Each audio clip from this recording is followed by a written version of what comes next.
All right, let's launch into day 2. Here to help us start our day is Bipasha M. Bipasha is a person with lived experience in behavioral health and has served as a crisis counselor for more than 25 years. Hello, thank you for joining me on the stage. She holds leadership roles on Washington State's Crisis Response Improvement Strategy Committee, advocating for lived experience perspectives. Bipasha works with Indian American Community Services to destigmatize behavioral health in the South Asian community, and she co-founded South Asian Americans Together. As an immigrant and social justice advocate, Bipasha is committed to equity and community service. Above all, Bipasha embodies the essence of being human, striving to embrace humanity in every facet of her daily existence. Bipasha, I'll let you take it over. Okay, I did unmute myself. Thank you, Lauren. Appreciate it. No problem. Hello and namaste, everyone. My name is Bipasha. I am a middle-aged immigrant from India. I use she, they pronouns. I have brown skin, short dark hair. I'm wearing glasses and a purple jacket and earrings. I'm in front of a blue backdrop. I welcome you all to day 2 of the 2024 Reimagining Behavioral Health, Race, Equity, and Social Justice Conference. Yesterday, our MC Lauren said there are people from almost all the states and even a few different countries at this conference. This, to me, is the power of technology put to good use. I am very humbled to be here with you all. Yesterday, I was deeply moved by Roberta Romero's welcome. I so appreciated her owning her lived experience. I also appreciated reporter Esme Jimenez sharing how covering behavioral health led her to have conversations with her own family about those issues. I also identify as a person with lived experience and work in the behavioral health field. So let me share a little of my story. There are many people in my immediate and extended family that I would say have behavioral health issues.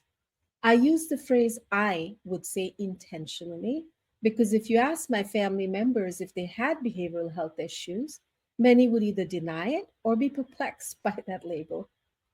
See, the society they grew up in, the one I grew up in, did not acknowledge mental health or substance use issues.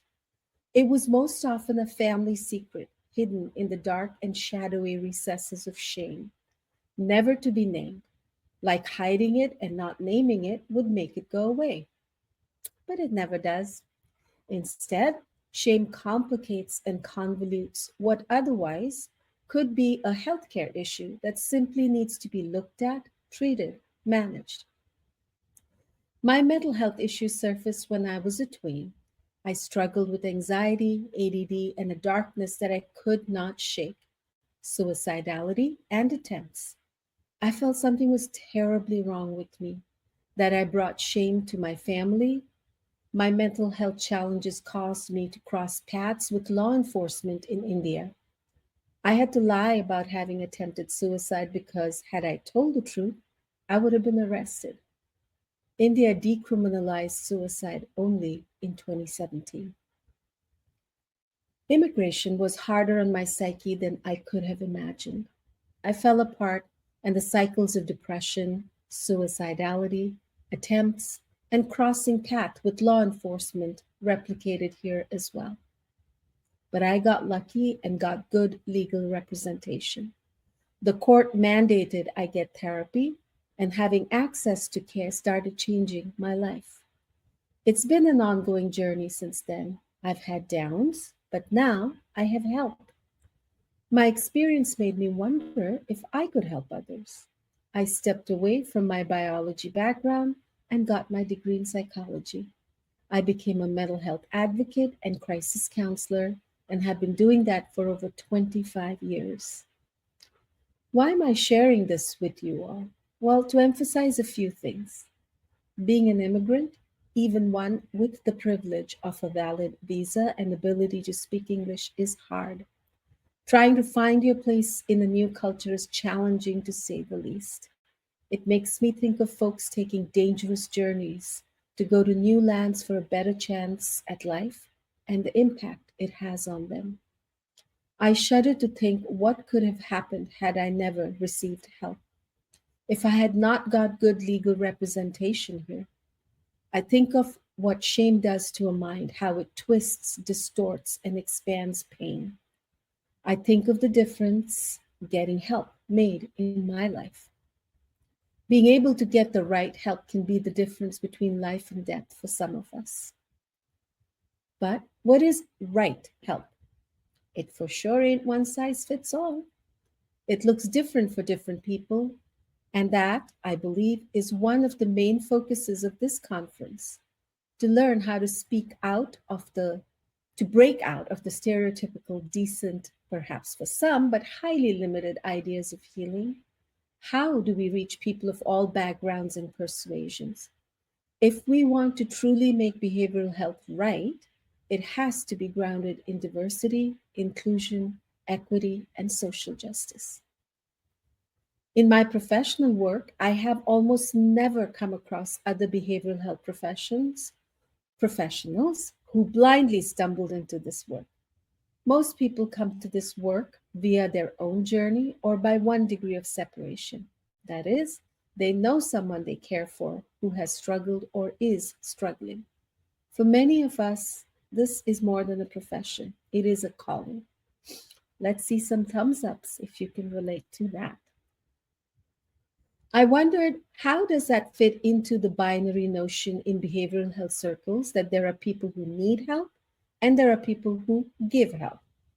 I have come to see this as a false narrative, and that led me to owning my own lived experience in professional spaces. I found my work as an advocate and crisis counselor deepened. I also find that owning our lived experience breaks down one of the biggest barriers in behavioral health care: stigma. Now, I want to be clear that I have the privilege of owning my lived experience. Doing so does not threaten my safety or financial stability. This is not the case for everyone. If you, however, have the privilege of owning your lived experience in your place of work, lean into it. Especially for those of you at the highest rungs of behavioral health work, please do so if you safely can. Peers and lived experience is a valuable part of recovery, and that is the fuel behind the growing peer movement in our state and in the country. I have been serving as a lived experience representative on the Crisis Response Improvement Strategy, the acronym is CRIS, CRIS, Committee of Washington, that is looking to build out the 988 system in our state. When I went to Arizona with the Washington State contingent to see how the behavioral health crisis response system works there, we were told 60% of the staff at some of the agencies identified as people with lived experience, including the psychiatrists. Let's normalize the reality that peer work can be professional work and that professional people are most likely people with lived experience. As part of my work on the CRIS this year, we did a story project where we asked people to submit stories of their interaction with the Washington State Behavioral Health Crisis System. We coded 65 stories and looked for insights that arose. You can find that presentation as part of the September meeting on the HCA website. Search for CRIS and HCA. But what I want to share here about the insights is that there are many places good work is happening. And while that is true, we have, as Robert Frost said, miles to go before we sleep. There are huge gaps in the system, with many falling through the cracks, especially in terms of making the system equitable and just. Bridging those gaps won't happen overnight. I can hardly change my own stubborn habits overnight, let alone stubborn systems. Yet, it is my ardent hope that it won't take forever. One part of that shift lies in conferences like this one, which, one, is free, two, intentionally tries to bring diverse voices for us to listen to and learn from, and three, most important, brings to the table the voices of marginalized folks, people with visible and invisible disabilities. So let it be known, we, the folks with lived experience, are here. We're not going anywhere. We're going to keep showing up. We are a force to be reckoned with, and the system shall do nothing about us without us. As the conference proceeds, let's go listen, let's go learn, let's share, let's teach, let's be humble, let's be powerful. Thank you, and namaste.